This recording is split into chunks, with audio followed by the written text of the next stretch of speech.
Olá pessoal, nesse vídeo a gente vai resolver um problema de equilíbrio químico envolvendo duas reações acontecendo em paralelo.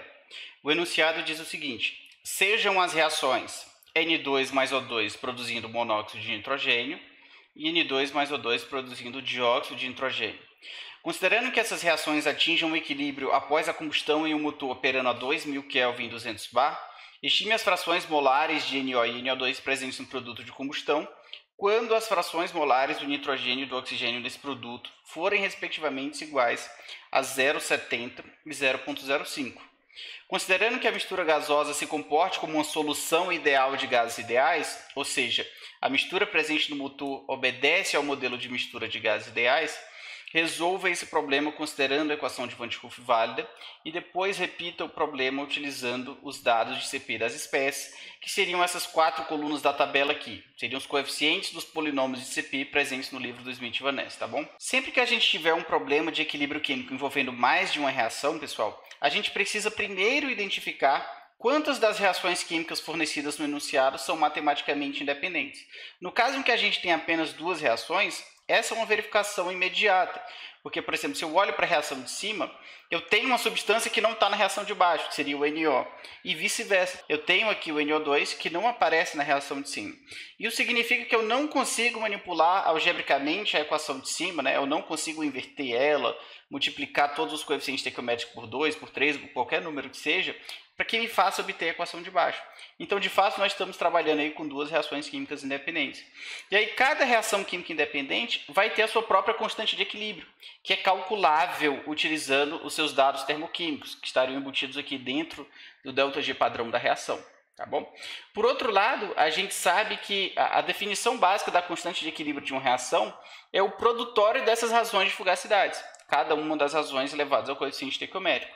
Como o próprio enunciado dos problemas nos pede para considerar aí que o modelo de mistura de gases ideais é válido, essa equação ela pode ser arranjada em termos da equação que eu trago aqui apresentada para vocês. E aí a gente pode abrir essa equação utilizando os dados da reação química 1 e os dados da reação química 2. Como é que ficaria? A gente teria aqui, para a reação 1, né, que eu vou colocar aqui dessa forma, R1, é K vezes P por P0, e aqui a gente já pode considerar os dados de P fornecidos no enunciado, tá bom, pessoal? Ele nos diz que o motor opera em uma pressão de 200 bar, então a gente teria K vezes 200 pela pressão de referência, em bar é igual a 1, elevado a menos a soma dos coeficientes estequiométricos.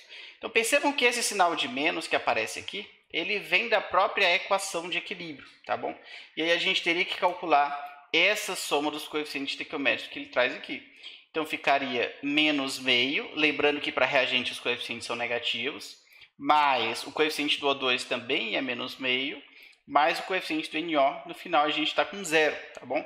Então esse valor aqui seria 200 elevado a zero. No final das contas, a gente sabe que isso aqui vai dar igual a 1, tá? E a gente pode até simplificar a equação de imediato. Então, esse lado esquerdo seria igual ao produtório dos y elevados aos coeficientes estequiométricos. Então, como é que a gente abre o produtório, pessoal? Seria o y do N2 elevado ao seu coeficiente, que é menos meio, vezes o y do O2 elevado ao seu coeficiente, que também é menos meio, vezes o y do NO elevado ao seu coeficiente. Então, se a gente considera esse produtório aí, na verdade, de uma forma um pouco mais direta, né, de uma forma um pouco mais simplificada, a gente ficaria com esse resultado. Seria o y do NO elevado a 1, que divide o y do N2 elevado a 0,5, vezes o y do O2 elevado a 0,5. Então, quando a gente faz a mesma coisa aqui para a reação de baixo, né, então a gente teria também para a reação 2, uma outra equação de equilíbrio. Seria uma outra constante de equilíbrio, seria um outro somatório dos coeficientes estequiométricos, seriam outras frações molares envolvidas e um outro coeficiente estequiométrico para cada substância. Então, como é que ficaria? K vezes P por P0 é a pressão do motor, e aqui a pressão de referência, elevado a menos a soma dos coeficientes estequiométricos. Então, como é que fica aqui para a reação 2 essa soma? Seria o do N2, que dá menos meio, mais o do O2, que é menos 1, mais o do NO2, que é 1. Então, no final das contas, a gente vai ficar com menos meio, né? Vamos colocar menos 0,5. Então, aqui a gente tem que ter esse cuidado com o sinal, pessoal, porque tem o menos da fórmula de equilíbrio, né? Menos 0,5 que veio da soma dos coeficientes estequiométricos. Então vai ficar igual ao y do NO2 dividido pelo y do N2 elevado a meio vezes o y do O2 elevado a 1. Então, y do N2 elevado a meio vezes o y do O2 elevado a 1, tá bom? Então, o que a gente conhece aqui, o que a gente vai precisar determinar? As frações molares de N2 e de O2 dentro do motor, que vão aparecer tanto na equação de cima quanto na equação de baixo, elas são conhecidas. N2 seria 0,7 e O2 seria 0,05. Então, o nosso objetivo aqui seria calcular o y do NO e o y do NO2, como ele pede no enunciado. Só que para isso a gente vai ter que calcular a constante de equilíbrio da reação 1 acontecendo na temperatura de operação do motor, que seria 2000 Kelvin. E a gente vai calcular a constante de equilíbrio da reação 2, que vai ser um valor diferente, porque como a gente viu são reações independentes, também aqui na condição de 2000 Kelvin. Como é que a gente calcula essas constantes de equilíbrio? É a mesma coisa que a gente já vem trabalhando. Inicialmente, a gente calcula a constante de equilíbrio utilizando a tabela dos dados termoquímicos, né? Particularmente aqui essa coluna dos ΔGs de formação, aplicando dentro dessa fórmula. E aí depois a gente pode calcular a constante na temperatura de interesse. Se a nossa tabela de dados termoquímicos já trouxesse os dados aqui a 2000 Kelvin, a gente teria a constante de equilíbrio que a gente precisa para as contas simplesmente a partir dessa equação. Mas novamente a gente não tem a 2000 Kelvin, a gente tem a 25 graus Celsius. Então, calculando aqui as constantes de equilíbrio da reação, a gente precisa inicialmente obter os valores do ΔG padrão de reação. Se a gente faz isso aqui para a reação 1, vamos colocar aqui em cima, para a reação 1, como é que vai ficar esse ΔG padrão de reação? Vai ficar a soma dos coeficientes, cada coeficiente multiplicando o seu ΔG padrão de formação. Então, quando a gente olha para o N2 e para o O2, ó, o ΔG padrão de formação deles é 0. No final das contas, vai ficar somente 1, que é o coeficiente do NO, vezes o seu ΔG padrão de formação. Então, aqui na reação 1, a gente teria que o ΔG padrão de reação é 86,55 kJ por mol. Faz sentido, porque se a gente olhar aqui para a reação 1, ela é a própria reação de formação do monóxido de nitrogênio. E aqui a gente teria para a reação 2, é a mesma coisa. Ó. Aqui a gente teria 0 e 0 para o nitrogênio e para o oxigênio, sobrando apenas o coeficiente do NO2 vezes o seu ΔG padrão de formação, portanto, isso aqui ficaria com 51,31 kJ por mol, que também faz sentido porque a reação 2 é a própria reação de formação do dióxido de nitrogênio. E aí a gente calcula já os ΔHs padrão de reação, que vão ser necessários nos cálculos posteriores, já para a gente economizar um pouco de tempo. Ficaria aqui para a reação 1, vai ser o coeficiente do N2 vezes o seu ΔH de formação, que é 0, mais o coeficiente do O2, que é menos meio, vezes o seu ΔH de formação, que também é 0, mais 1, que é esse coeficiente aqui, vezes o ΔH de formação do NO, que seria 90,25. Portanto, o ΔH padrão da reação 1 é de 90,25 kJ por mol. O ΔH padrão da reação 2 é a mesma ideia. Coeficiente do N2 vezes 0, coeficiente do O2 vezes 0, sobrando apenas o coeficiente do NO2, que é 1, vezes o seu ΔH padrão de formação. Portanto, a nossa resposta ficaria 33,18 kJ/mol. Agora, com esses valores em particular, como a gente comentou, a gente calcula as constantes de equilíbrio das duas reações na condição de 25 graus Celsius, aplicando essa equação de base. Então, vamos fazer essa conta aqui embaixo para deixar mais organizado. Para a reação 1, vai ficar o ln do K da reação 1 a 25 graus Celsius. Vamos colocar dessa forma para a gente não confundir. Vamos colocar o K 25 graus Celsius, reação 1. Isso vai ser menos o ΔG padrão da reação 1, que seria 86,55, aqui estaria em kJ por mol, tá bom? Dividido por R vezes T. O R a gente vai utilizar 8,314 e a temperatura aqui seria em Kelvin 298,15. Lembrem-se, pessoal, sempre de que isso aqui está em kJ/mol e aqui estaria em joule por mol Kelvin. Portanto, a gente vai multiplicar aqui essa parte superior da conta, o numerador, por 10 elevado ao cubo, passando para joule por mol, de forma que o resultado do logaritmo seja adimensional. Então, quando a gente resolve a conta, tira a exponencial, a gente obtém que o K da reação 1 a 25 graus Celsius seria de aproximadamente 6,859 vezes 10 elevado a menos 16, ou seja, é um valor de K extremamente pequeno, que nos indica, olhando aqui para essa equação do produtório, que na realidade a gente teria muito pouco produto dessa reação, que seria o numerador desse produtório, se ela tivesse acontecendo a 25 graus Celsius, tá bom? Então, não haveria uma conversão considerável de N2 e O2 no monóxido de nitrogênio. Quando a gente faz a mesma conta aqui para a reação 2, a gente obtém que o Ln do K a 25 graus Celsius seria menos 51,31, e aqui eu já vou multiplicar por 10 ao cubo pela mesma razão que eu trouxe aqui em cima, dividido por RT, 8,314, 298,15. Fazendo essa conta aqui, a gente obtém 1,024 vezes 10 elevado a menos 9, que indica também que se a reação tivesse acontecendo a 25 graus Celsius, a gente não teria uma quantidade considerável do NO2, né? Praticamente a reação ela não aconteceria no sentido de formação do produto. Como é que a gente pode utilizar esses dados que nós acabamos de calcular para obter o K das reações a 2000 Kelvin, que de fato é a nossa temperatura de interesse aqui? Na verdade, a gente tem duas opções, pessoal. Ou a gente trabalha com a equação de Van't Hoff, que ela é uma equação aproximada, então seria uma hipótese aqui que a gente vai levantar para resolver a questão, de que a equação de Van't Hoff ela é válida, como o próprio enunciado pede para que nós façamos. E aí a gente teria uma resolução mais robusta, uma resolução mais completa, porque ela não teria aproximações por trás, que seria a gente considerar os polinômios de CP, tá bom? Então vamos começar resolvendo aqui pela equação de Van't Hoff, que seria um resultado mais simples. Vamos relembrar o que é cada um desses termos. K2 seria a constante de equilíbrio da reação na temperatura T2. K1 seria a constante de equilíbrio da reação na temperatura T1, que é um dado que a gente conhece. E esse ΔH padrão de reação, que é uma constante pela própria hipótese da equação de Van't Hoff, ele pode ser calculado utilizando os dados termoquímicos a 25 graus Celsius. E a gente já fez isso aqui tanto para a reação 1 quanto para a reação 2. Então, como é que a gente aplica aqui? Vamos fazer separadamente para que não gere confusão. Para a reação 1, nós ficaríamos com Ln do K que a gente precisa, tá bom? Vamos colocar o K a 2000 Kelvin da reação 1, dividido pelo K que a gente conhece, que seria o K a 25 graus Celsius, então seria 6,859 vezes 10 elevado a menos 16.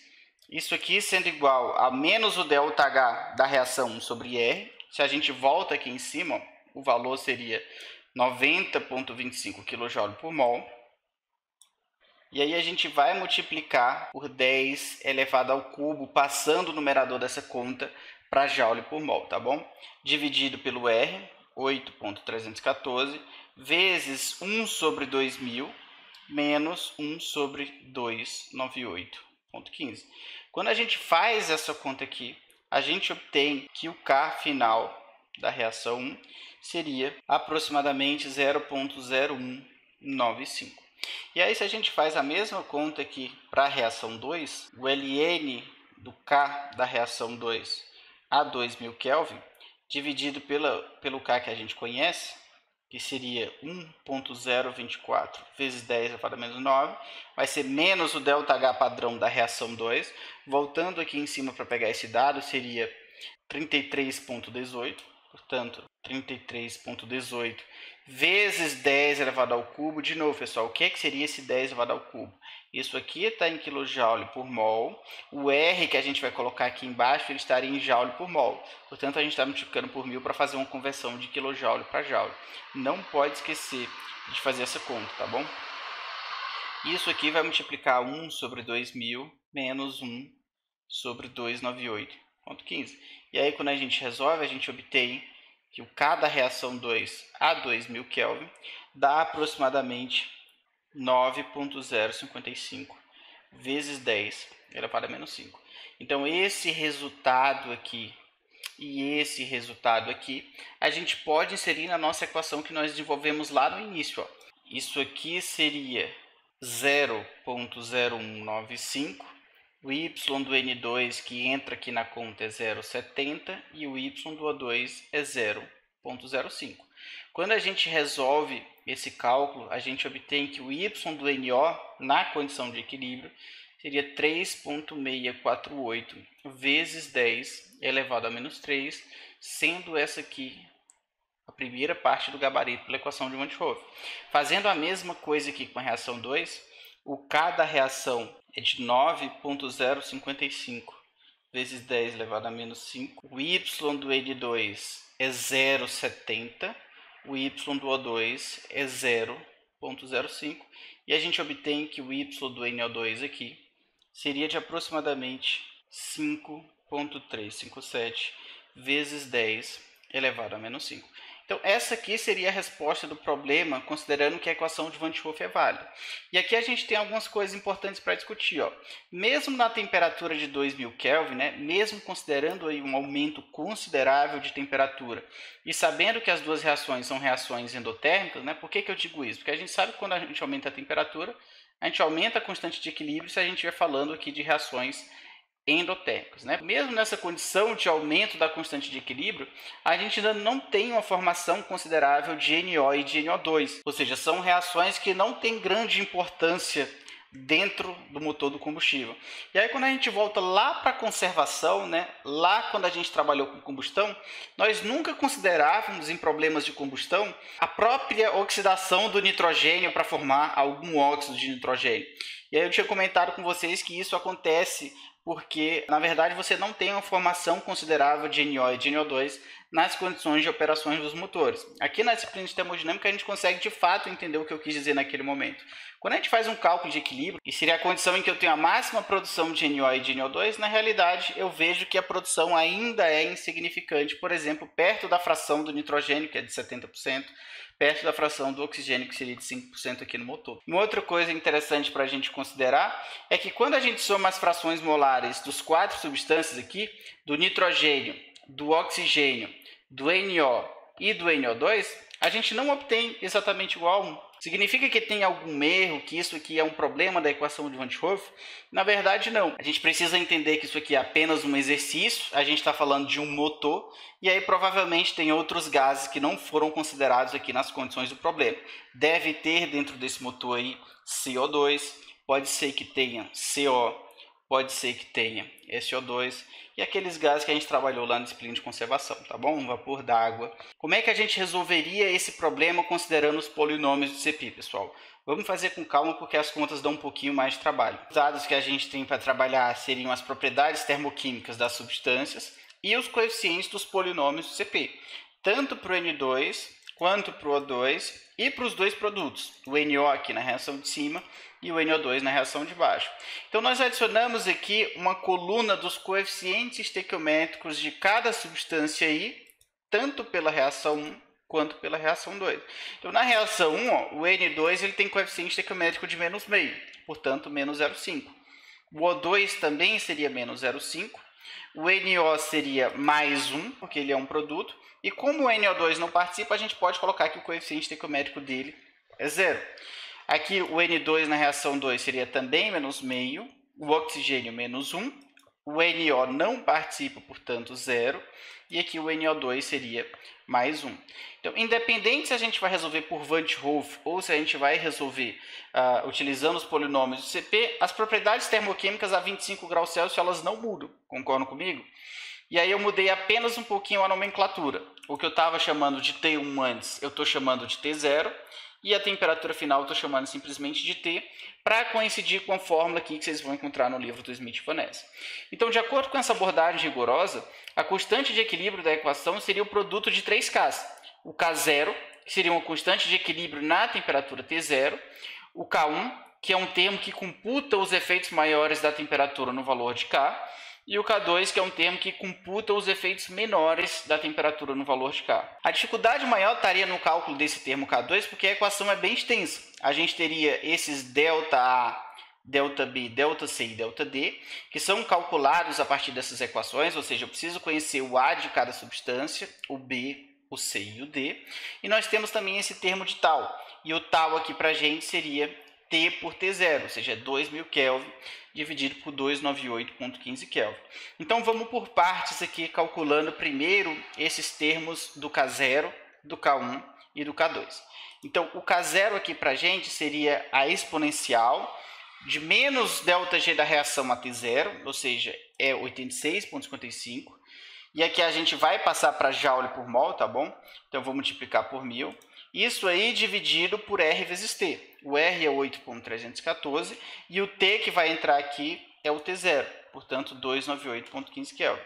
Então aqui a gente está com 6.859 vezes 10 elevado a menos 16. Como é que ficaria o K1? Seria a exponencial do ΔH na temperatura T0, então a gente está falando desse dado, passando aqui para joule por mol, portanto a gente multiplica por 1000.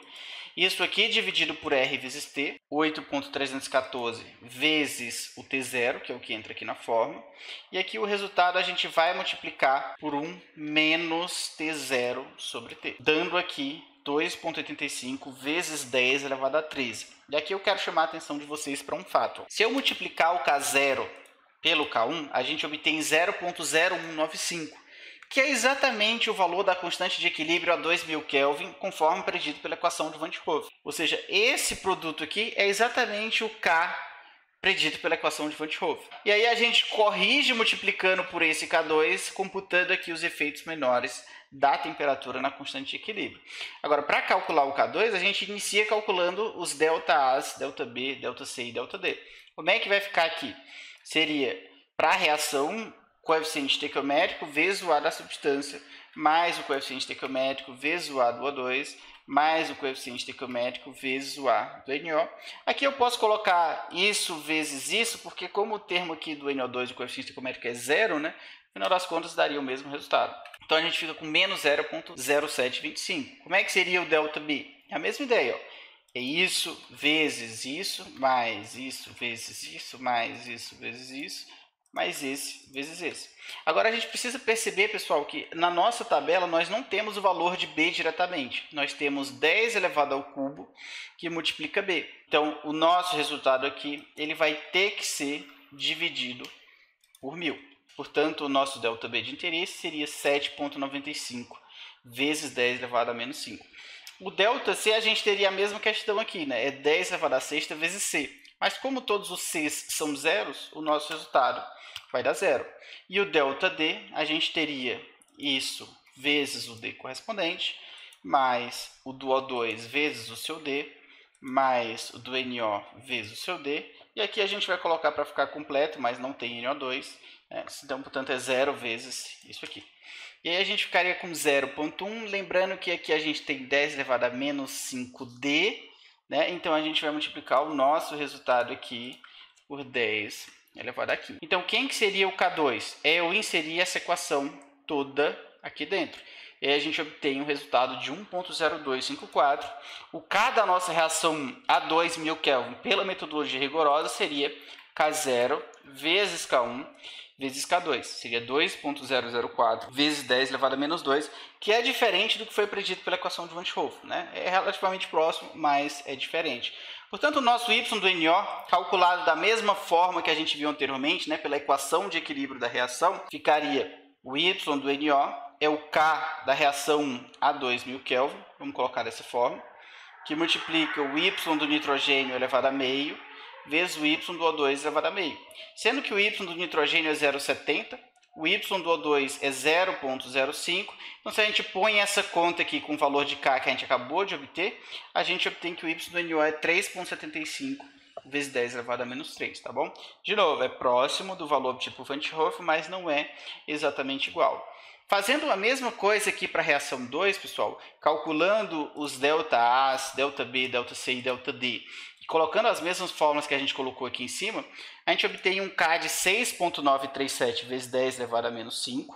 E aqui, no final das contas, o Y do NO2, que seria calculado pela equação de equilíbrio, né? Então, ficaria aqui o Y do NO2 dividido pelo Y do N2 elevado a meio vezes o Y do O2, seria o K a 2000 Kelvin da reação 2, vezes a pressão de 200 bar elevado a 0,5.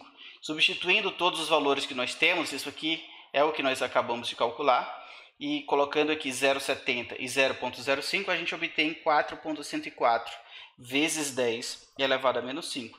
No final das contas, pessoal, a gente pode comparar quão próximo do resultado de Van 't Hoff é isso aqui. Então, a gente tem que, pelos polinômios de CP, o Y do NO deu isso, o Y do NO2 deu isso, e a gente calcula um desvio relativo imóvel. como a gente já está fazendo lá na unidade anterior. A função de módulo do Excel é a função ABS, então fica esse menos esse. Tanto faz eu colocar o da esquerda menos da direita, ou da direita menos da esquerda, porque aqui a gente está trabalhando em módulo. Agora, a gente tem que dividir pelo valor mais correto, é o desvio em relação ao valor verdadeiro. Então, seria o CP robusto. Deu um erro aí de 2,71%. Quando a gente faz a mesma coisa aqui para o NO2, a gente vê que é um erro considerável, 30,53% de erro. Se a gente soma aqui as frações molares dos 4 gases por Van 't Hoff, a gente já tinha visto que não tinha dado 1, dá 0,7537, e aqui dá 0,7538. Né? Apesar desse erro percentual alto, a maior parte da conta vem do nitrogênio e do oxigênio. Portanto, não deu 1 pelo motivo que a gente já falou anteriormente, né? Não foi um problema com a equação de Van 't Hoff. A ideia que eu queria passar para vocês era essa, pessoal. Então, tentem resolver esse exercício, né? Um exercício bem completo. Qualquer dúvida que vocês tenham ficado em alguma passagem aqui, eu estou à disposição. Um abraço e até o próximo vídeo.